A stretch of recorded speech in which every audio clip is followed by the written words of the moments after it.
Should we tell them? Yeah, we're just going to cut to the chase. We thought I could dunk like Spud Webb, so we went to shoot a video today. Yeah, we wanted to do a funny little skit where Ashley was going to stand on a ladder and dunk. But this ladder was like your great-great-great-great-grandfather's ladder. Yeah, I think we underestimated how high up you actually are when you're standing on a ladder to hang on a 10-foot rim. So scared of heights. That's literally why I'm 5 feet tall. I couldn't be tall. The most disgusting place ever. It was a rusted rim on the basketball goal. Like barbed wire on the net. Floating. We were in prison, actually. It was horrible. We went to Huntsville. Yeah, let's just show them. Yeah, here you go. Okay. Wait, come back. Okay. Okay, stand up. You can't reach my waist when I'm standing. This is like a weird version of the material. Do I need a ball? Do I need a ball?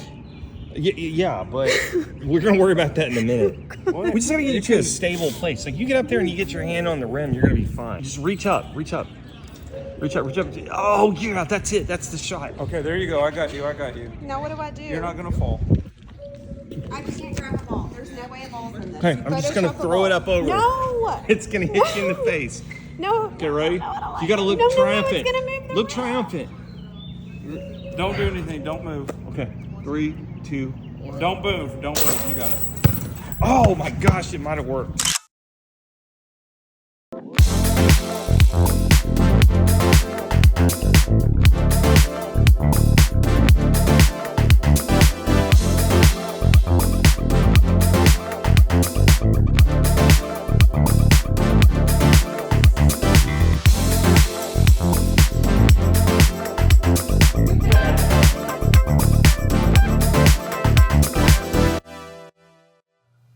All right, you guys, welcome back to Hope Ignited. I am so sore. From crawling off the ladder? From the dunk that I just did. Oh, okay, yeah. Q slam dunk the funk by 5. Pretty amazing. I'm just saying. You credit for that. Girls You're got game. clever. Girls got game. Air Ash. Speaking of game, speaking of dunking, obviously our guest today, if you clicked on the video, you know who it is. The one and only. Unbelievable legend. Mr. Spud Webb. Spud Can't believe Webb. we're going to have Spud on here. We had our conversation with him the other day. And, of course, he rose to prominence in the 80s like a phoenix rising from the ashes. Well, he was too young to have ashes. But basically, this guy was the guy that we all had his poster. Besides Jordan, it was Spud Webb. The one and only. 1986 slam dunk champion, although you'll hear today he doesn't want to be known for that. Spent an incredible amount of years in the NBA. I mean, the top of his game, quite literally. Absolutely the top of his game. It's really exciting. We're going to get into what we all talked about. I'll give you a little teaser here in a minute. But we got to talk for a second about some life updates. Like, there's some stuff we've never talked about. We have not done that in a while. In fact, this is an excuse for Ashley and I to just catch up because we're always so busy outside of the podcast. I know, What's ships going on passing in the night. I mean, I think the biggest thing for me right now is I've officially entered my soccer mom era. You're a soccer mom. I was not prepared. Nobody prepared me for the transition from like rec sports to club or academy sports. It has been insane. Like, I hope you've been saving your money because it's like college tuition, No, help me, I'm poor. 100%. Like, it's very expensive, but the time, I mean, my daughter is 6, and this past weekend, for example, she had 5 games. Oh, my gosh. One of which started at 7:30. I'm glad I'm past that phase with my kids. It's so exciting to watch her, and like, who knew she would be such a little athlete? Yeah. I mean, Justin's obviously an athlete, and I appreciate sports. Besides dunking, I'm not good at many things. Yeah, that's the one thing you excel at. Clearly. But it's been all soccer in my life. What about you? Well, my kids are at a different phase now. I just went through the buying a used car for my daughter. We actually gave my daughter, we sort of did the whole like hand-me-down thing. Oh, yes. So we got my daughter a more fuel-efficient car. So I just had to go through the used car dealership thing. And oh my gosh, it's as sketchy of an industry as you ever remember it being. What are interest rates like right now for cars? I don't know. Like 27? I don't know. This is going to sound snobby, but we saved up enough to buy it in cash, which is the way to go, by the way. That's not snobby. That's smart. Well, we Dave Ramsey'd it, but basically like we were very determined to not have a car payment for that vehicle. And so we kept trying to get lower. And the problem is we didn't have enough to really like make it easy. Right. Because, it's like there's these price points. But anyway, I wanted to tell you, this is the coolest thing. They have these guys now, and they call them like car consultants or whatever. And you can pay them, and they'll do all the research for you. And they have like a network with all the dealers and stuff. And they'll reach out for you to the dealers and negotiate. What? Yeah, we got this guy. He was great. It was like $100, and he found several cars for us in our price range. And then he like kind of set it up. And he's like, "All right, my client's going to come out, and he kind of got him to take a few $100 off." Does he have like slicked back hair and a 3-piece No, he's cool. suit? He's like a college student. This guy's like got a hustle. Why didn't really we think of that? I know, isn't that smart? I could afford club soccer if I'd been a car consultant. Yeah, it's great. Anyway, so I feel like if you watch nothing else, we've just given you this. But speaking of watching something, I want to bring it back to basketball. Yeah, basketball. This was a huge success the last time we did it. People really gave us good feedback. So what about top 3 basketball movies of all time? Yeah. And then the audience in the studio today is going to decide who has the best movie. Right. Okay, so Ashley, you go first because it's going to be something obscure, I'm sure. No. You always do this. Everybody always thinks it's going to be like High School Musical or something. I've never even seen High School Musical. Sorry to all you Zac Efron fans out there. I'm more of an Iron Claw girl. But my number 3 basketball movie of all time, Just Right. WRIGHT. Okay, there it is. Queen Latifah, Common. You've never heard of that? No, I know them. I know who they are, but they made a basketball movie. It's a love story about basketball. You're welcome. If you haven't seen it, you'll love it. Just Right. Just Right. What's your number 3? Well, mine is a classic because I thought that's what we were doing. High School Musical 2. White Men Can't Jump. The iconic movie with Wesley Snipes and Woody Harrelson. It revitalized street basketball and huge. Back in the 90s, we were all into that. Almost as good as Joanna Man. You were Joanna close. Man. Yeah. Another timeless classic. Do you want to pick a new movie? Do you want to go to number 2? Yeah. Okay. Number 2. Okay. Again, this is going to be the one that everybody thinks of. It's going to be gimmicky. They forget that it exists, but they know and appreciate and realize that it's better than your number 2, Air Bud. Okay, that's good. When your dog can dunk. I mean, Air Bud. that looked like your dunk, by the way. I'm just saying. Of like set up with special effects. She's on fire. NBA Jams coming out soon. Yeah. That one's for me. No, Air Bud's good. I have a golden doodle, so his great grandfather is Air Bud. He can dunk. I'm here for that. What's your number 2? Number 2 for me is a classic from the I don't know if it's 80s or 90s now. Actually, it's like maybe on the cusp of it. But Teen Wolf. Teen Wolf. Come on, guys. Teen Wolf was another movie basketball. Since before I was born. I watched that. that. I bet you I've watched Teen Wolf 50 times in my life. I haven't seen it in a while, but it's one of those that you could just kind of watch over and over again. Yeah. Like he's surfing on aside from the incredible basketball content, greatest basketball sequences ever filmed, surfing on top of a van. I got to say, I had a friend that did that. Was he previewing Back to the Future in that moment? And we were worried even back then, as a teenager. A friend of mine did that for real. It was really sketchy. He ghost rid a whip. Yeah, he just was up on and then finally we got up to like 30 or something like that. Bringing it back to a movie in this generation. Oh my gosh. Okay. So number 1 for you? My number 1, I wish so bad that we owned the rights to this song so that we could play it, because the greatest basketball movie of all time that happens to feature one of our very best friend and a guest on Hope Ignited. Yeah. Space Jam. Space Jam. I knew it. I was counting on 2 is trash, 1 is good. So anything with LeBron James, I'm not a fan of. You said our friend, so reference that. Del Harris. So Coach Ann Del and Del Harris, the Hall of Fame coach. Yes, the GOAT, the greatest of all time. Go back to season 1. We have that listed in our Kobe's videos. only coach. Yeah, we love Coach Harris. Shout out to him and Ann. We love you, Ann. But Space Jam. Space Jam. You keep saying it's a classic. It's a classic. For me, that was, for you, it was probably Roger Rabbit or like Mary Poppins. But for me, that was the first time I saw like live action with a cartoon. Big Mary Poppins guy. I'm cute. That's the other poster I had in my room. Super classic, Mary Poppins. And all that. I would jump off the roof and practice that. Weird. That's your number 1 movie. Yeah, I always wanted to go to Spain and Spain. Rain in Spain.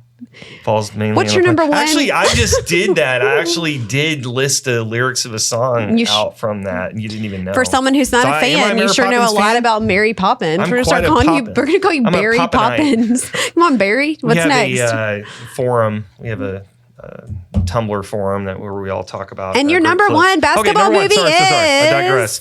Number one is the Hoosiers. Oh, is it the Hoosiers? Well, no, I always add a the. It's like my mom always adds an S to everything, like Kroger's. Like that's a thing. The older I get, I'm adding the something. Yeah. The funniest one, shout out to my mom, was the movie with, obviously the movie Castaway. The Castaway. It has turned, when my mom was saying it, she calls it The Castaways. And I said, literally, Mom, that changes the entire nature of the movie. If you have two people, then they're happy to be there. Yeah. I mean, the whole point is that he's by himself and he goes insane and has the basketball. So anyway, The Castaways. The Hoosiers. Also a Dell reference. Yeah. For anybody that remembers watching Dell's episode, he was at the game. Yeah, he was. From the movie. This was when it was happening. You have to hear this story from Coach because that was happening. That was based on a real game that happened back in the 50s. Incredible, obviously. But the Hoosiers was one of those. I would say that and like The Natural. Yeah. The Naturals. The Naturals. Like those kind of movies where, when you're growing up and there's like a moment, Jimmy, when he hits the jump shot, the kid, the farm boy that can nail mid-range jump shots to win. It was iconic. Well, that was a really good pitch for all of your really old movies. But the studio audience, I want to hear a round of applause. If my movies were better, clap for me. Son of a deafening silence. If you like old man movies for Barry Poppins, round of applause. Yeah. Yes. We got the one member in our studio. Literally, somebody just paid $20 to the audience to pick you. That's adorable. Well, I tell you, besides terrible movie references and amazing dunks, you guys are in for quite the episode today. I went crazy on this episode, guys. I want you to know that I asked everything that you would want to, I hope, everything that you would want to ask. Well, we sourced the crowd too. We asked some of their questions for the grade. And Ashley was gracious enough to let me sort of like fanboy out and ask. We talked about Dominique Wilkins. You're going to see that where he's talking about what it was like to play with Dominique, who he considered one of the greatest players of all time. And I totally agree how dominating Dominique was, but what an amazing guy he was. So their personal relationship Dr. J. when he was a rookie.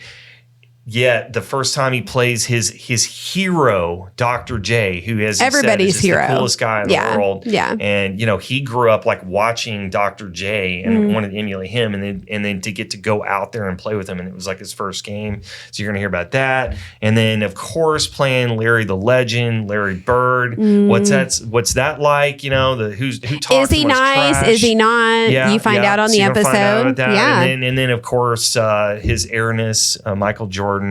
What that's like to share the court with him. The other Hanes and Fruit of the Loom underwear model, Michael Jordan. Yeah. So the other one. Who's the first one? Michael Jordan. Wait, which one? They're both modeled Hanes? Yeah, watch the episode to find out. Okay. Watch the episode. Yeah. Maybe you'll find out.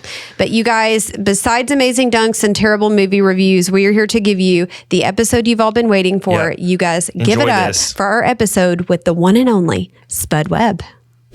All right, you guys, welcome to the Hope Ignited table. You want to talk about the most legendary guest we've ever had on this show. Oh, yeah. I mean, I'm pretty excited. I am very excited. We have talked about this legend for a long time because he's been no stranger to the National Breast Cancer Foundation family. We're so fortunate to be welcomed to the table today, Spud Webb. Spud. We love you so much. Thank you. Thanks for having me. You're here. And I mean that from the bottom of my heart. You have answered every call. You have shown up to every event. So thank you so much for not just your time and your story today, but for always showing up. We appreciate you. Thanks for inviting me. Yeah. People love it when you walk into a room. People know your story. And one of the really cool things about this podcast is that we really get to kind of take a peek behind the curtain and to talk about things that maybe people haven't read or that people don't know about kind of your legendary career.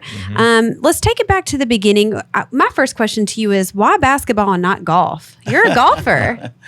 Well, when you grew up in the projects, there's no golf course in sight. And I grew up in West Dallas projects. I mean, from the dirt, from the mud of no sports, And then about when I was like 7 or 8, we got a Boys and Girls Club. So it was basically just pick up games in the dirt whenever you can find a hoop to shoot on.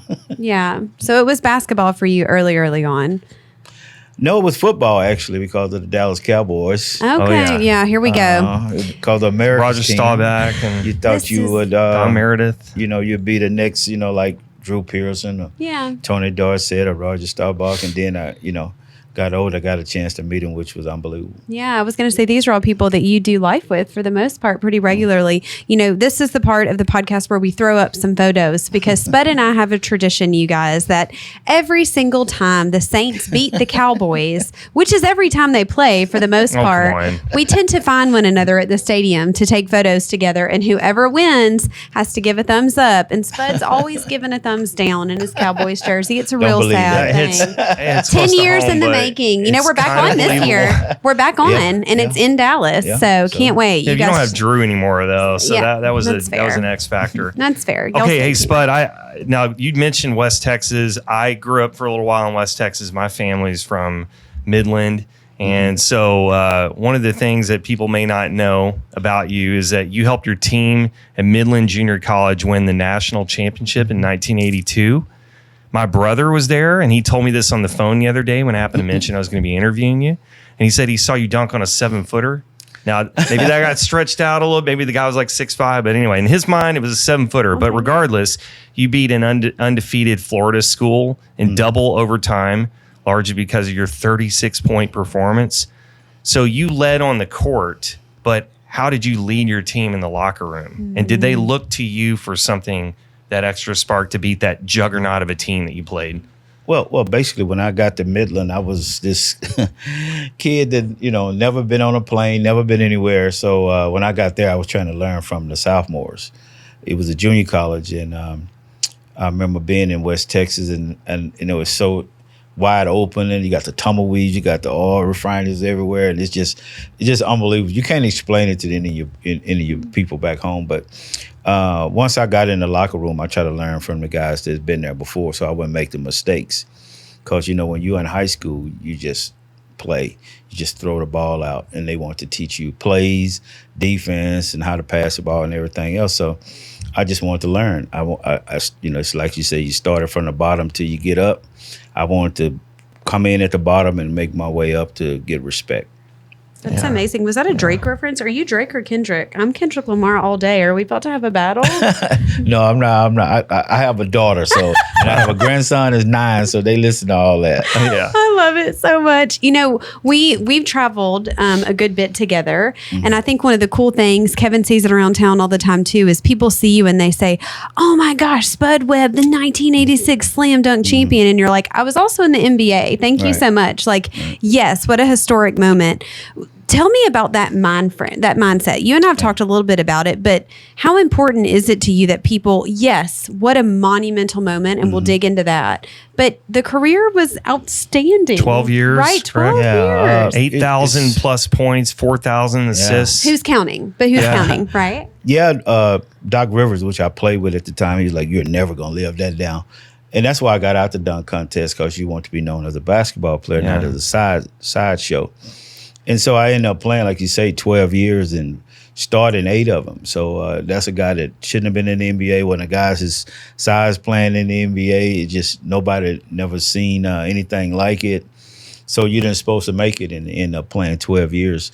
And basically with, Atlanta Hawks all those years and then Sacramento all those years. But the win a dunk contest was something, God give you the gift to do things. You try to go out and use them the best of your ability. But, like you said, I don't have any muscles, so it got to be a gift. So you just try to go out and work on it so you can continually to get better.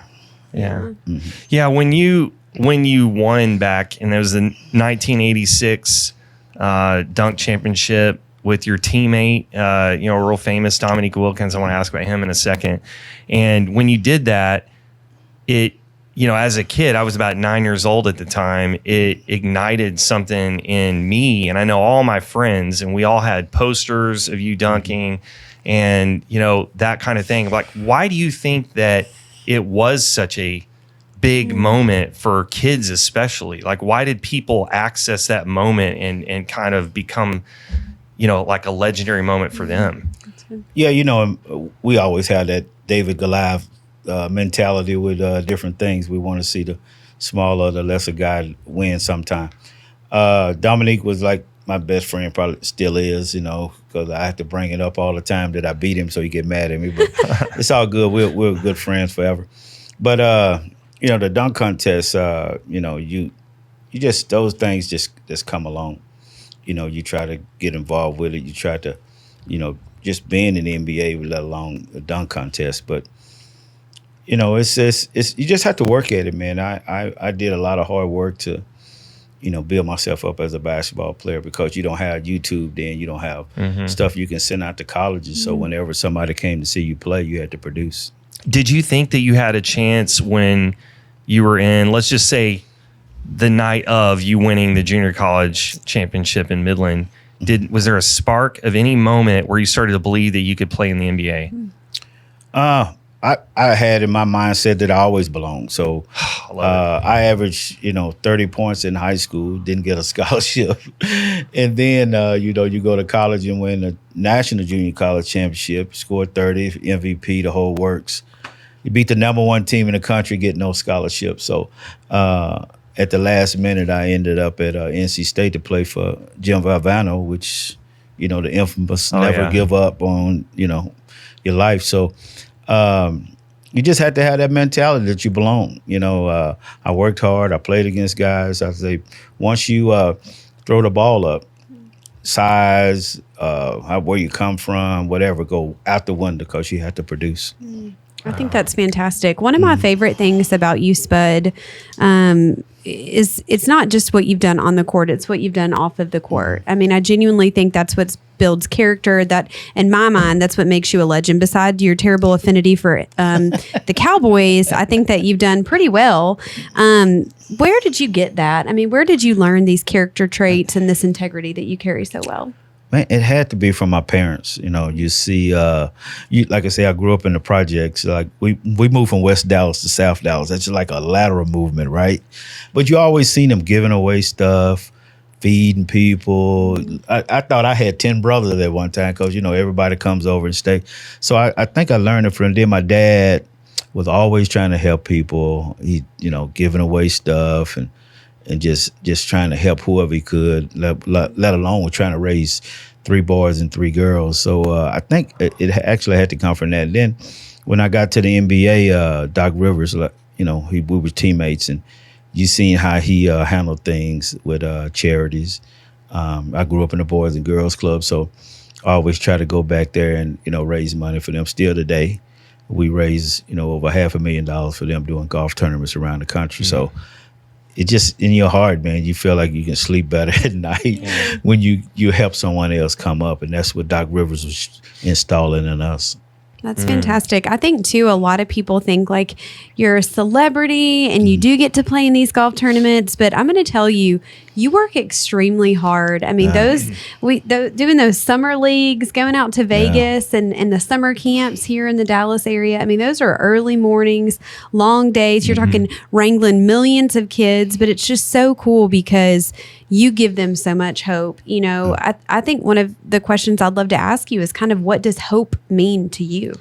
Yeah, man, hope is like keeping the kids bright-eyed when they see you, and when you can raise money for that charity, they can keep the camps going. That's why it's so easy for me to work with the Texas Legends, because this, it's part of what I do before I even got there. So when they asked me to come along, I like the community, family first.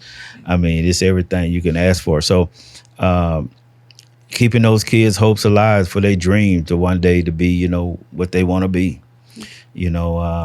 It's just heartwarming when you can go to camps. And I'm 60 now, so I've been going to these camps since I was like 22.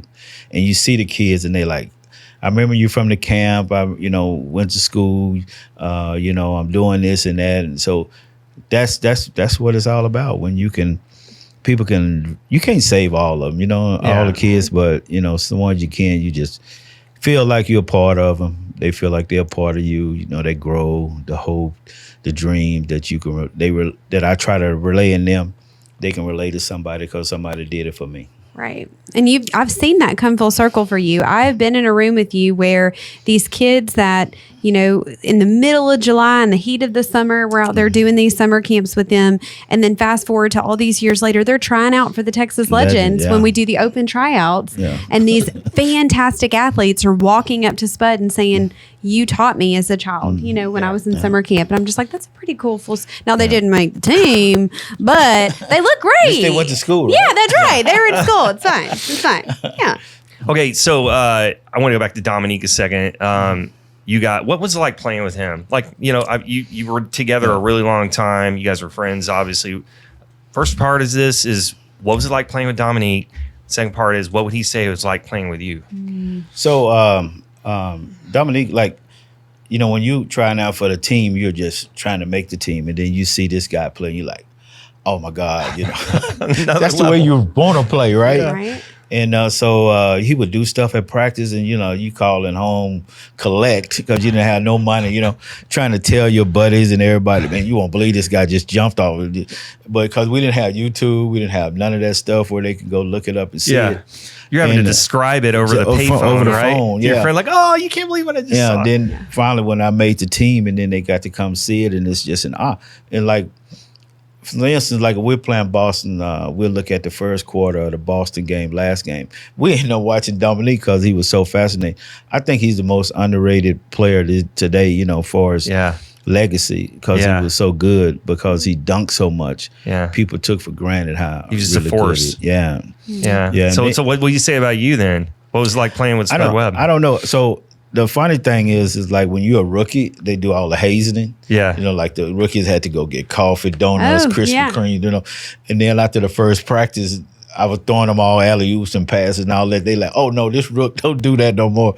So that's how we became. You earned their respect. Yeah, we became friends, and like everywhere he went, I went, because he had all the money and everything else. Because I couldn't pay for nothing. We were rookies, And so he took me in like a little brother. And I always stayed at his house. His mother come over and cook and just treated you like, their family treated you like they were their son. So we're like, bestie friends. Yeah. Like I hear all his problems. Like, you don't have no problems. You make $1 million a year. You don't have no problems. Good back then. But he was just such a nice guy.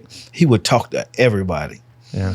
And then, that's how I learned, like, man, you got to respect everybody that come up to you. You never know what they going through. Well, who are some other guys in the league that you really looked up to, the way they handle it, whether it be like the way they conducted themselves as a captain or off the court? Yeah. Well, Dr. J. This is the only reason why I played basketball, was to see Dr. J. And he was my idol. You try to walk like him, you try to wear the tennis shoes, the hair like him, and things like that. So got an NBA, and the first preseason game was against Philadelphia.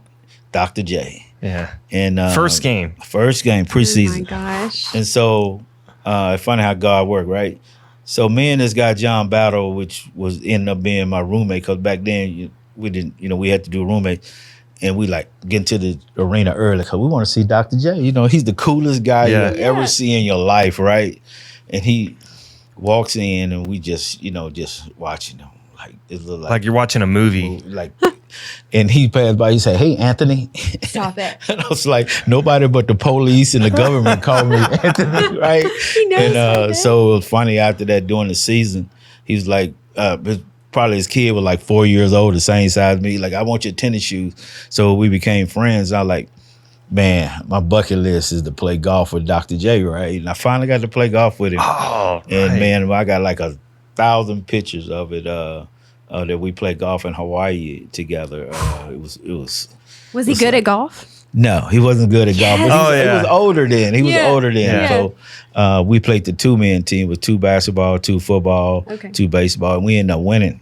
And he didn't help me much, but I got to play with my idol. I got to go to dinner with him, and he the nicest guy you ever meet in your life, man. Oh, that's so cool. It made it even better, because usually, you meet your idol, you find out he's not everything they're propped human up to be. Yeah. No, I understand that. Yeah. Speaking of favorites, you had the great fortune of playing for some different teams during your time in the league. What was your favorite team that you ever played for? Oh, Atlanta. We had so many superstars. Moses Malone to Reggie Theus to Doc Rivers, Cliff Livingston. I mean, I mean, played with some excellent athletes, and then we were on TV every night because Ted Turner owned our team. Yeah. So we was on TBS every night. Yeah. It was not like now where they have certain teams on it. So everybody knew us all over the country because we were on TV every night. But Atlanta Hawks, the city, was great to play for. Fans, I mean, that was excellent to play in that time back, in the mid 80s where it was actually real basketball going on. Yeah. Did you ever get over to the Braves games back in those days? Oh, absolutely. Braves of the 90s I was were there legit. during the championship. So. Oh, I love it. Glavin and Smold, Steve Avery, Andre Scalaraga. Best pitching staff ever, probably. Yeah. Stan Kasten, which was the general manager of the Hawks with us, was the general manager of the Braves. Oh, wow. So we went to the Braves games a lot. So we that got was Turner Field, right? Back then. Yeah, downtown. Yeah. That's so great. Was that Bobby Cox era? Yeah. That was, all of them was there. Oh my gosh, that was Justice. Yeah, David Justice was there. That was Andrew Jones and Chipper. They were all out there. Oh yeah. That was a really fun era. Well, who are some trash talkers? Like, what are some legend? Who did you ever have some of the best trash talk banter going on with when you were playing with them?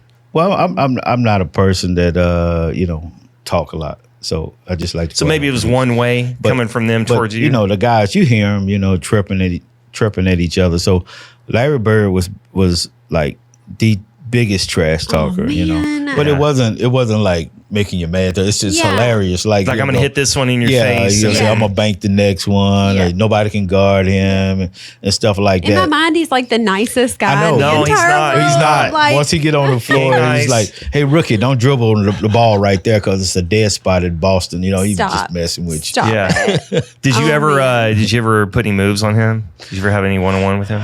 I'm pretty sure. We played them back then. You played like 6 times. Yeah. A year, 3 there, 3 in Atlanta, and then we played them in the playoffs twice. Yeah, we had them down to game 7 one time, and he told us, "Don't come to Boston."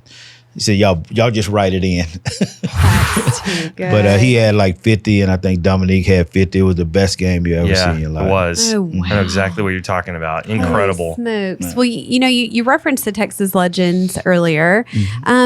We've seen that league it's wild how much it's grown. And of course, now Cuban has the team and it was a big deal for us when it went from the D League to the G League, and then we get these two-way players. And just what are your hopes for that league moving forward? For reference for the listeners who don't know what the G League is, will you explain that real quick? Yeah, so essentially think of it in the way of like the minor league team for the Dallas Mavericks. Yeah. That's one of the best ways to describe it. The missing like the element, league, where they come up from. We've always kind of felt like, and you're seeing it more and more, especially now with the transfer portal and all the crazy things happening in college sports and the conference shakeups. But I really personally think the G League is the future of the sport. I mean, we kind of hoped that was the case for a long time, but we also prayed really long and hard for the educational component, right? I mean, Mark specifically has always said if there could be a collegiate program, if there could be some type of education for these athletes, it would compete with any college in the country. You were the sideline reporter. Yeah, we did everything. She did everything. She really ran the show. The mascot, you name it. She being nice years ago. Yeah, we did everything. But her and Malcolm ran everything. It was a team effort. And shout out to Malcolm. That was a team effort. But what are your hopes for the G League? Yeah, so I think we probably started at the same time. I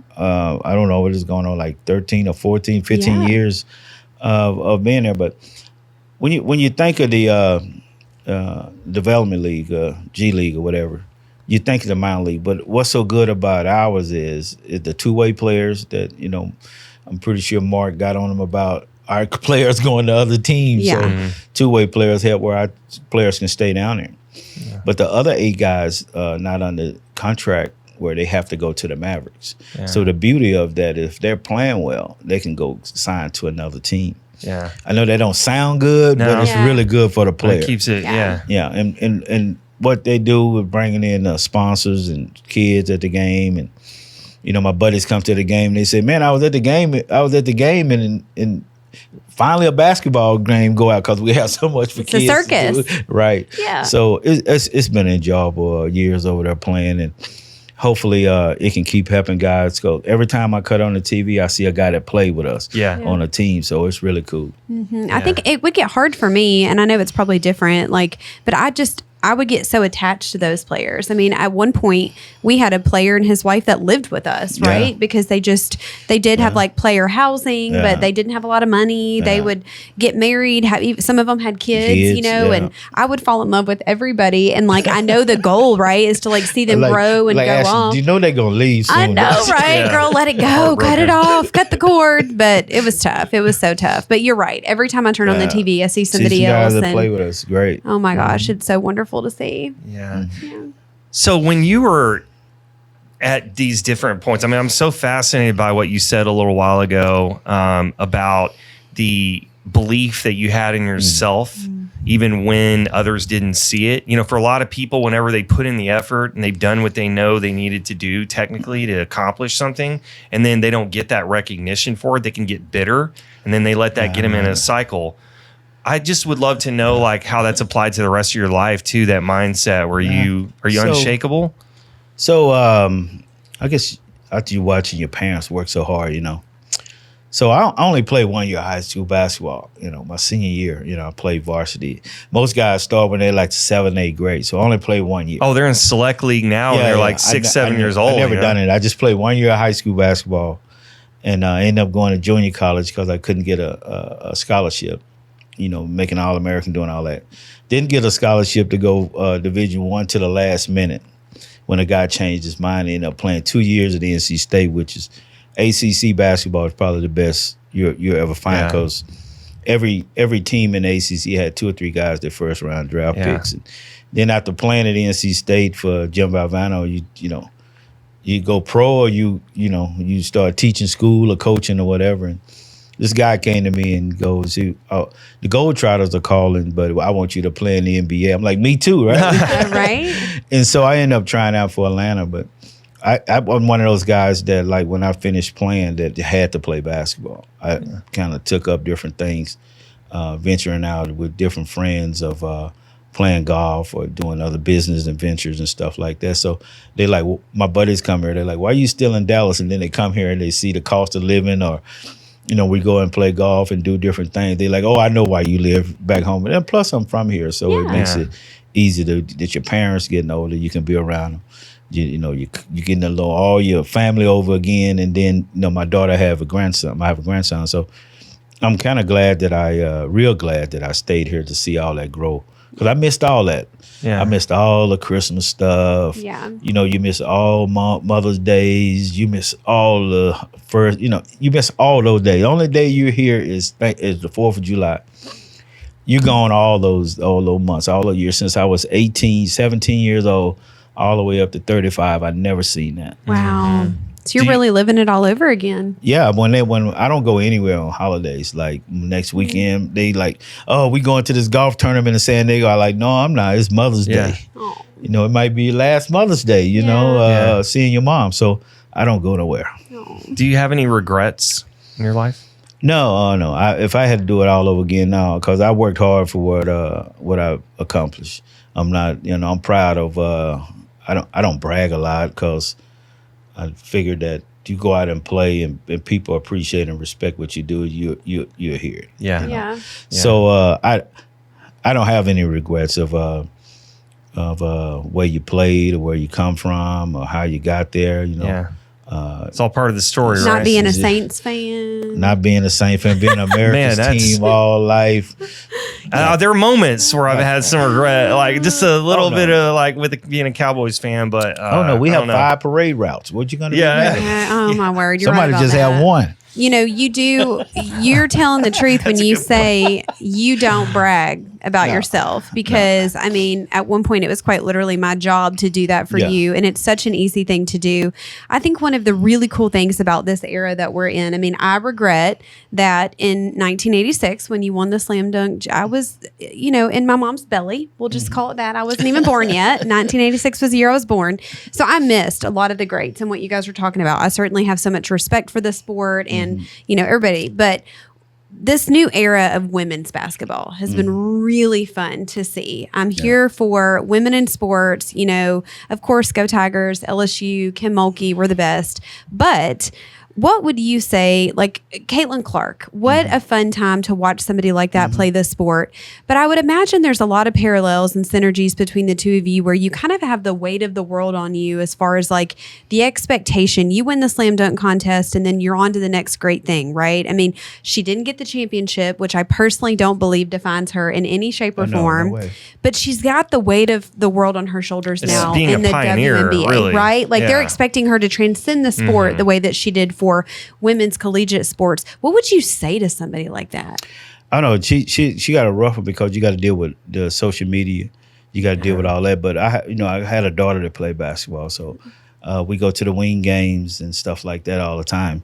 And what she done is it's like Larry Bird and Magic Johnson was coming along. I figured with Caitlin and they get some kind of another team that they can go against. They can, ride with it, and it builds up the NBA. Because Las Vegas is pretty good. Hopefully, they have that rivalry where we can we got to see what's going to happen tonight with the Fever and Las Vegas team. That's what we're looking for. And hopefully they can story. The story to ride with it. We're media. Everybody got their podcast. Everybody got their social media. Everybody is a Monday morning quarterback. Oh yeah, you're right about that. So with this coming along, we hopefully that it can get the women where they get more money, more TV, more and things like that. But I got one thing to complain about. The women gotta support the women. You're right about that. When we go to the WNBA games, it's 90% men at the game. Yeah, and it's 90% men that's buying all the season tickets or sponsors or jerseys. So I think the women, it's gonna be a lot of pressure on them to support the WNBA. That's good. That's a good call to action. I'm here for it. NBA great tells women support women. Yeah, I love that. I think that's really great. Yeah, because if you buy more jerseys and more season tickets for the women, they get bigger contract. They don't have to go overseas and play off season. Yeah. Well, maybe, I think a lot of that too comes from when when I was a kid, we talked about this earlier. I'm out in the driveway and I'm trying to emulate you and Jordan and Bird and all that kind of stuff. And I grew up idolizing those people. And I have to wonder if this next generation, there's going to be a little bit of a lag time, but Caitlin will end up being that kind of iconic player that inspires the girls that are out in the driveway, and that it becomes more of something where they go, wow, someone can really achieve this greatness. And then we see that over the coming years. Yeah, we hoping she had that Tiger Woods effect. Yeah. Yes. Where, wasn't everybody playing golf until he started, playing, I played it, when I was playing long, because I met Payne Stewart one day, God rest his soul. Yeah. And I'm playing golf because he was so funny and joking all the time when we went out and played. And he tried to teach us, and we couldn't play dead in the Western, right? But he would try to teach us, and then we all became friends. But you hoping that she had that effect where Tiger Woods took the golf way up there, or Larry Bird and Magic took saved the NBA of what we're doing today. Like brought in revitalized the existing audience and then brought in new people. Yeah. It's funny you said Payne Stewart. I had this little thing I remembered. We were at the Byron Nelson years ago, like long time ago when he was playing. I was a teenager. Walked into the bathroom, just the public bathroom or whatever. I'm not going to get too graphic here, but anyway, imagine a man standing. Where would a man stand in the restroom where we're all standing in line with each other? And I just happened to kind of look over, and this guy walked up, and I saw those stupid socks that he wore. You know what I'm talking about? Knickers. Like the knickers with the Knickerbockers. With the colored argyle socks or whatever. And I'm like, there's no way, because I'm like this. I'm looking at his foot, and then I didn't want to really make eye contact with other guys in the bathroom. You know what I'm saying? So anyway, I didn't want to look at him, but then I'm like, oh my gosh, it's Payne Stewart standing right next to me. And then I ran out and told everyone. So he had just come off like 8th green or whatever and popped into the public restroom, and we all freaked out. But hey, I did want to ask you about playing with Jordan. Any Jordan experiences that you had that stand out when you played against him? Oh no, we're the same age, so basically all of my career I done played against Jordan. I tell people that's why I don't have no rings, right? So he was at North Carolina. I was at North Carolina State. So we have big rivalries there then the 12 years, in the NBA. But Mike was funny, man. He talked trash. And it's not like it's degrading like Bird. Yeah. They just talk like trying to get in your head, you get right? enough sleep last night or stuff like that there. But everybody, Mike probably, he is the greatest of all time for me for what he did. And, it's so many things you can think of. Yeah. Good. But off the floor, though, people are grabbing at this guy all the time. And, just for, not only his sports and his tennis shoes and all that, but I tell guys, and they won't believe it. I go to the camp and I tell the kids, do y'all know anybody that dunked on Michael Jordan before? They say, no. I say, Google me. Oh. So in college, I dunked on Michael Jordan, right? And they're going to say it's not really a dunk because it came off the rim and then I grabbed it and dunked it. Stop. But he hit me in the face as I was dunking. Is this on social media? Is this on YouTube? Yeah, go to Okay, then we're going to put it on the screen here. We're going to make this work one way or the other. Yes. So that's my deal with Jordan. So when I see him now, he like, that wasn't no dunk, then. Oh, so he's still denying it the whole time. Oh, that's when you got him, right? You want to put him back on his heels. So it's like the greatest of all time, except for the time that Spud with an asterisk. His whole career is an asterisk of when Spud dunked on him. Oh, man. But I don't want to make him too mad because I go play his golf course all the time. That's fair. And he let us play free. Yeah, No, exactly. that's amazing. But me and Ron Harper that won 3 rings with him in Chicago, me and Ron are like best friends. Like I'm the godfather of this kid, he the godfather of my kid. What a shooter, by the way. Yeah, so when we go play Michael's course, so with Ron, he let us just play free. But me and Ron are still really good friends. Now we go on still golf trips together and all that good stuff. So I just wanted to say that with him because we could easily not be friends or playing back then. You didn't have a lot of friends on the other team like now. Yeah. Guys join up. All that. Yeah, like the Pistons back then. Like nobody, even their moms didn't want to talk to them. Every now and then we would see them at a charity basketball game. You would kind of mingle a little bit, but you didn't go go out to eat and socialize. Everybody was trying to kill each other back then. You came into the paint and you were going to come out with some bruises, right? Absolutely. I remember we was playing when Ron was in the Clippers before he went to Chicago. He fouled me so hard, and then our coach go, I thought y'all were friends. I said, just off the court. He tried to kill us, like we trying to win, but that's the way it was back then. Chippy. What's the most proud that you, from in terms of a play that you made or, an accomplishment you had on the court in the NBA? What's one of those moments where you're like, man, that was special? Like maybe it's a highlight you go back and watch a lot. Man, when you want to play good against the best teams. Like you always wanted to play good against the Lakers. You always wanted to play good against Boston. If you figure you can play good against those teams, you can play any against any team.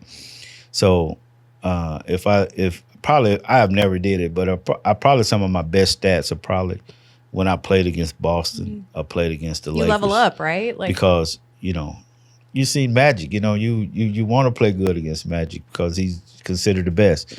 You want to beat Boston because they figured they so many 18 championships. Yeah, that's so good. So those games, if you can beat them, that make you. And you felt like you did. You felt like that brought the best out of you in those moments. Absolutely. Because if you don't be ready for those guys, they're gonna embarrass you. Yeah. So you always wanted to play good. You wanted to play good when you came home too, in front of your home crowd, because if you have one bad game, they're gonna remember that out of all the 12 years. Yeah. Oh my gosh, you're so right. Well, Spud, I know how busy you are, and we're probably holding you up from a tea time on some amazing Pebble Beach something. We just live our lives vicariously through you, but I just want to remind you that again, such an amazing career, so many amazing stats, but it's who you are that makes us so proud to have you here today, and just your stories of resilience and giving people hope when they maybe don't see it, right? The way that their path is laid out in front of them. I love, again, you've referenced this, but but you just never saw adversity, right? You just never saw any speed bumps in your path. You believed in yourself, and thank you for that. Thank you for having me. I think everybody had that speed bump, that rough road. When you get there, you appreciate it more. It's like when I got drafted, like in the NBA, they had like 7 rounds, so they just had to draft people to get it out the way. And I never went to the team that drafted me. So I was home, like, contemplating that I'm going to go to school to finish, you're going to go student teach, or you're going to go coach. And then you have to go into the gym. If they say now you have to go into your bag or tricks or whatever and work on your game to get better when you get the next chance. And that's what I always thought. If I got the chance to go to camp, I'm going to show the people that I belong. Oh, that's so you inspired so many people, so many young people, through, like you said, the David and Goliath type of thing. I mean, I know that, obviously there's no other sport I can think of where height matters as much. And the fact that you went out there and you play like a warrior, that's what really inspired people. So you shined in those moments. So thanks for doing that, just as a fan for the 12-year career and everything that you did. And then, all this cool stuff you're doing now with your life and how you're inspiring these young guys coming up in the G League. It's been an absolute pleasure talking to you today. Yeah, and the community service. I mean, and this. Look, the vertically challenged, I'll always look up to you. 5 feet proud, I'm always going to look up to you. You're my big, I love it. I love it, love it, love it. Well, thank you, Spud, for your time. You got to promise you'll come back. We're going to talk again after the Super Bowl. We might see each other. I'll be in New Orleans. I love it. Maybe wearing a Houdat jersey if the Lord has his way. I'm here for it. We love you, Spud. We'll see you next time. We'll see you guys next time on Hope Ignited. Thank you, everyone.